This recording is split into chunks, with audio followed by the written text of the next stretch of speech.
नमस्कार दोस्तों। कहीं पर जिंदगी रोती, कहीं पर मुस्कुराती है, न आती लाज तुझको ए खुदा, हमको तो आती है। न समझो जिंदगी सबकी मजे से कट रही यारों, ये बहुतों को तो हर दिन खून के आंसू रुलाती है। कमोबेश आज देश के जो हालात हैं वो यही बयां करते हैं, और यही बात राहुल गांधी ने पेरिस में कही। पेरिस में वो साइंस यूनिवर्सिटी में एक लेक्चर दे रहे थे, और उस यूनिवर्सिटी ने उस लेक्चर के लिए राहुल गांधी को आमंत्रित किया था।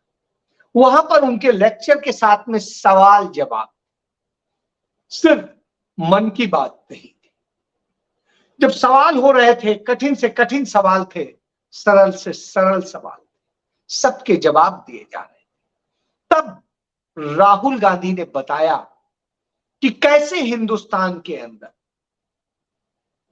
किस तरह की राजनीति हो रही है, किस तरीके से देश को बांटा जा रहा है, किस तरीके से अल्पसंख्यकों, दलितों, आदिवासियों के हक छीने जा रहे हैं, किस तरह से मणिपुर जल रहा है, किस तरह से सांप्रदायिक दंगे और फसाद होते हैं और उन्हें सरकार का समर्थन होता है। राहुल गांधी ये सब यूं ही नहीं कहते, सवालों के जवाब में बताते हैं।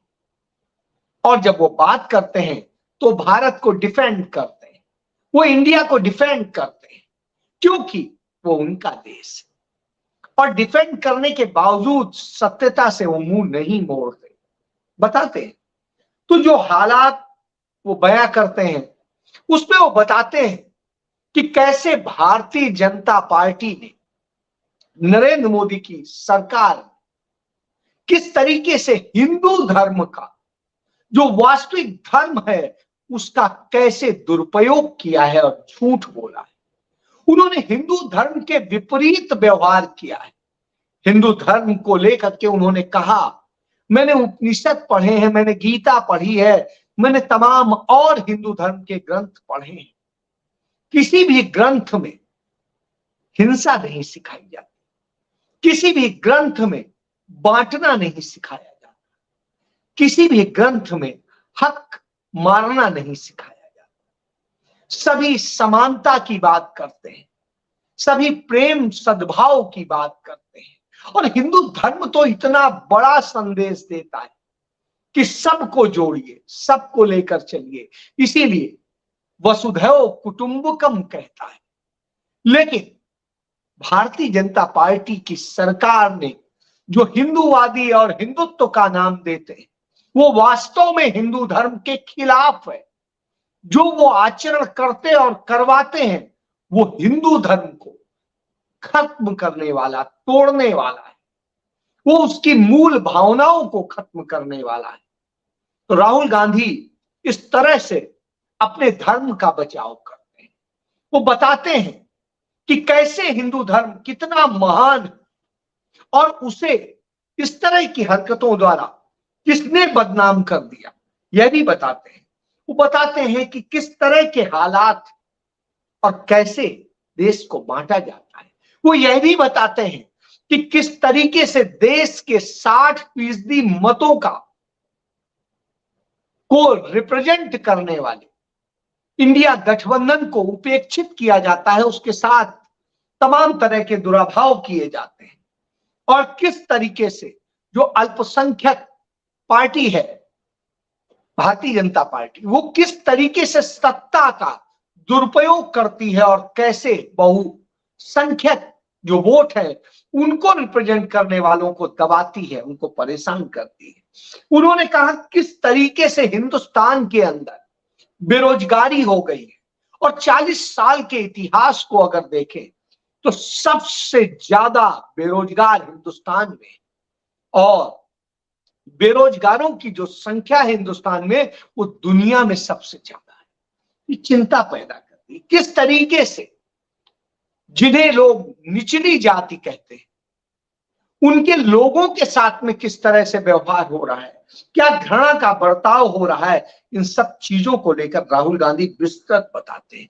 वो चिंतित होते हैं अपने देश के लिए, अपने देश की छवि के लिए, क्योंकि जब वो यूरोप की यात्रा पर आए हैं तो यूरोप में वो नहीं कहते, लोग उनसे सवाल कर रहे हैं कि आपके देश में तो यह हो रहा है, आपका देश ऐसा हो चला है, और जिस देश को आप इस तरह से कहते हैं वो कैसे बांटा जा रहा है। वहां पर भारत और इंडिया का जो ये बंटवारा है, इस पर भी सवाल होता है। Rahul Gandhi international science studies के लिए रिलेशंस को लेकर के, जो उनका टॉप स्कूल है उसके यूनिवर्सिटी के, उसमें चर्चा कर रहे थे, और वो लोग दुनिया को लेके कितने सजग हैं, एक एक बात पता है उन्हें, और वो उसी तरीके के सवाल करते हैं।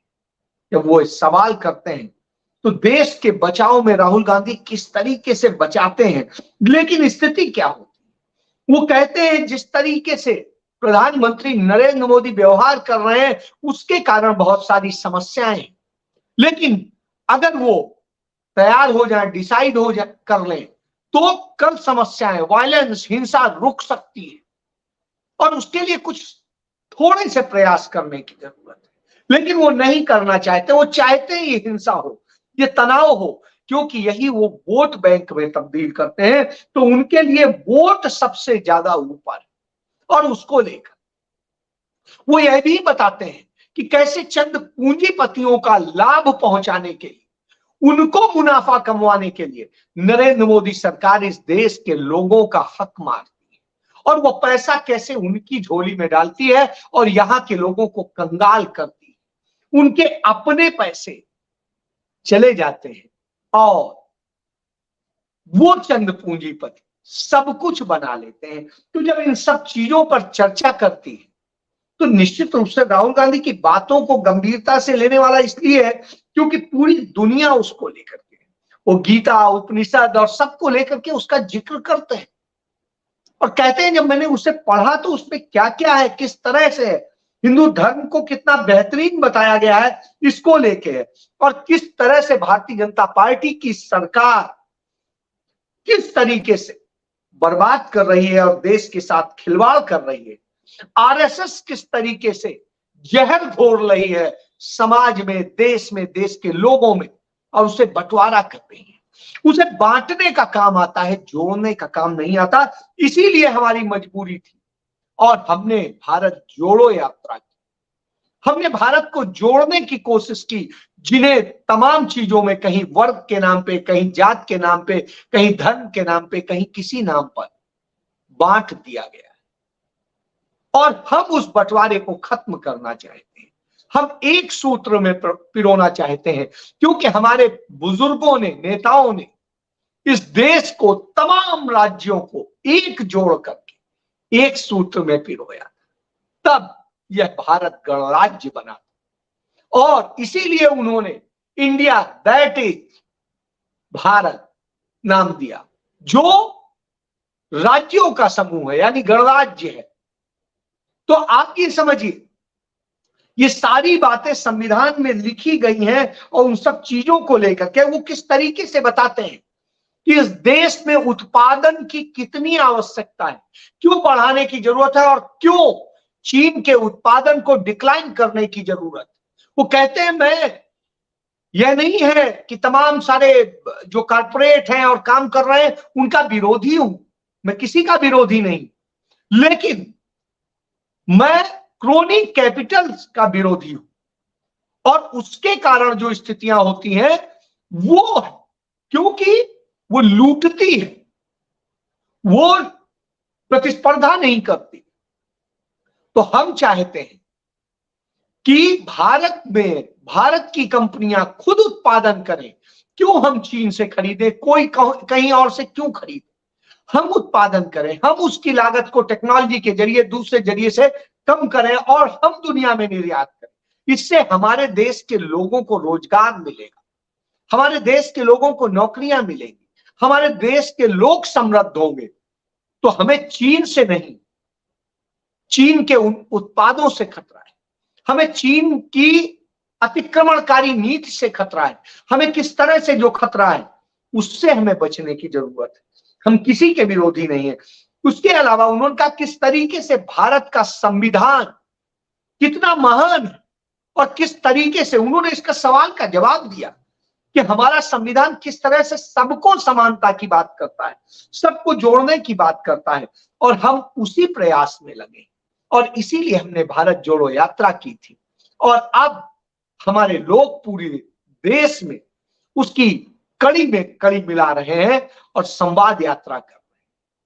इसके अलावा लोग चाहते हैं कि मैं दूसरी यात्रा शुरू करूं। यात्रा इतनी आसान नहीं थी, 4000 किलोमीटर चलना। मैं समझता हूं जो चला है वो जानता है।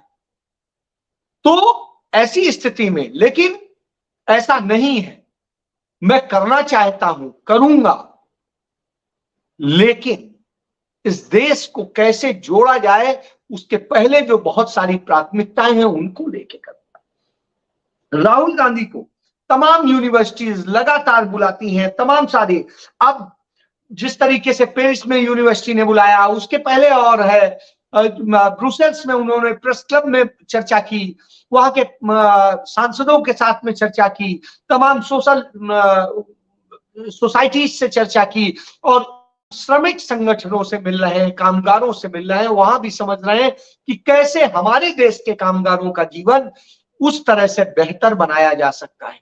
तो जब राहुल गांधी इस तरह से 5 दिन में वो 4 देशों की यात्रा पर हैं यूरोप में, और वहां लगातार वो चल रहे हैं, संवाद कर रहे हैं, लोगों से बात कर रहे हैं, समझ रहे हैं, समझा रहे हैं और आइडिया ऑफ इंडिया बता रहे हैं। तो इससे समझा जा सकता है कि राहुल गांधी आखिर क्या बताते हैं। ये बहुत बड़ी बात है, ये इतना आसान नहीं। राहुल गांधी ने इस देश को बनाने की दिशा में काम किया है। वही क्या हो रहा है, देश के अंदर G20 का समिट चल रहा है और समिट के दौरान फिर एक बार गांधी जीते और वोट से हारे हैं। राहुल गांधी ने ब्रुसेल्स की प्रेस कॉन्फ्रेंस में कहा था 2 विचारधाराओं की लड़ाई है। एक गांधीवादी है जो शांति, अहिंसा, प्रेम, सौहार्द, सबको जोड़ने की बात करती है। एक गोडसे की विचारधारा है जो तोड़ने, मार देने और हत्या कर देने की राजनीति करती है। तो हम गांधी को रिप्रेजेंट करते हैं और वो गोडसे को करते हैं। आज नरेंद्र मोदी मजबूर हो गए कि गांधी के आगे जाकर के सारे राष्ट्राध्यक्षों, प्रधानमंत्रियों को लेके जाना पड़ा, क्योंकि उन्होंने इच्छा व्यक्त की वो गांधी की समाधि पर जाना चाहते हैं, तो उन्हें ले जाना पड़ा और वहां पर उन्होंने उनको नमन किया, सलाम किया। तो यह ये बताता है कि गांधी का महत्व तो कितना बड़ा है कि दुनिया से आने वाले लोग गांधी के बारे में पूछते हैं और राहुल गांधी उसी गांधी को रिप्रेजेंट करते हैं, उसकी विचारधारा को रिप्रेजेंट करते हैं। यही वजह है। वही दूसरी तरफ G20 की तैयारी के लिए भारत मंडपम बना, जिसके लिए 2700 करोड़ रुपया का ठेका दिया गया, खर्च किया गया, और 2 दिन का समिट था। और स्थिति क्या हुई, दूसरे ही दिन वह एक छोटी सी बारिश में पूरे में पानी भर गया। हालात यह है कि उसकी पानी निकासी और इन सब की भी व्यवस्था सही नहीं थी। नतीजा क्या हुआ, सारे राष्ट्राध्यक्षों के सामने हमें बेइज्जत होना पड़ा कि यह हालत है भारत की, यह भारत में काम होता है, भारत के काम की गुणवत्ता है। और इस तरह की स्थिति, तो आखिर भ्रष्टाचारी कौन है, यह सामने आ गया। भले ही मेन स्ट्रीम मीडिया, जिसे कहते हैं गोदी मीडिया, चरण चुंबक मीडिया, वो आपको न दिखाए, लेकिन सत्यता सामने आ चुकी है। इस तरीके से हो रहा है, इससे पता चलता है कि किस तरीके से भारत को बदनाम कर दिया जाता है। और ये और कोई नहीं, दलाल और वो ठेकेदार जिनसे कमीशन खाया जाता है 50%, उनके कारण यह स्थिति होती है। तो आप समझिए, जो आरोप लगते हैं नरेंद्र मोदी सरकार पर तमाम भ्रष्टाचार के, वो जितने आरोप लगे हैं, खरबों अरबों के जो उन्होंने घोटाले किए हैं, उन घोटालों के जो आरोप लगते हैं, उन सारे आरोपों के साथ में एक और आरोप शामिल हो गया। इस तरह की दशा में देश को लाकर खड़ा कर दिया है कि गुणवत्ता विहीन कार्य होते हैं, और यह हालत है। इसके बाद में जिस तरह की स्थितियां वो बताती हैं कि कैसे भारत को खत्म किया जा रहा है। लेकिन भारत खत्म होने वाली चीज नहीं है। उसे इंडिया और भारत में लड़ाकर आप नहीं खत्म कर सकते, क्योंकि इतिहास सतत जीवित रहता है। भले ही आप बदलने की कोशिश करें, चंद लोगों को गलत पढ़ाएं, लेकिन दुनिया तो सही इतिहास ही पढ़ती है, वो गलत नहीं पढ़ती। क्योंकि इंडिया पहले आया जब ना यीशु थे, ना अंग्रेज थे, ना आपका मद्भागवत गीता थी, न तब और तमाम ग्रंथ थे आपके, न विष्णु पुराण थी जिसके आधार पे आप कहते हैं भारत, और ना और बहुत कुछ था। इसलिए सत्य को जानिए। वहीं दूसरी तरफ मैं अपनी बात समाप्त करूं, सबसे पहले नमन करता हूं वीर अब्दुल हमीद को, आज उनका जन्मदिन है। उन्होंने 1965 के युद्ध में अपनी शहादत दी थी, अकेले बूते अपनी जीप से लड़े थे और जाकर के अंग्रेजों के मुंह खट्टे कर दिए थे और हमें जीत दिलाई थी। वो शहीद हो गए। उस शहीद को नमन करता हूं, बार-बार सलाम करता हूं और यही प्रार्थना करता हूं कि तमाम लोगों ने देश की आजादी के लिए अपने जीवन दिए, जेल काटी, अपनी संपत्ति और सब कुछ कुर्बान किया, और देश आजाद होने के बाद में हमारे वीर अब्दुल हमीद जैसे तमाम लोगों ने अपनी शहादत दी। उन सबके को नमन करके यह शपथ लीजिए कि आप देश के लिए लड़ेंगे, देश को बचाने वालों के साथ खड़े होंगे, देश के लिए बात करेंगे। जो फर्जी राष्ट्रवादी हैं, जो चकाचौंध में जीते हैं, जो आपका हक मारकर खुद सोने चांदी के बर्तनों में खाते हैं, उनसे कैसे निपटना है, ये फैसला आपको करना है। क्योंकि ये राजे रजवाड़ों का राज्य नहीं है।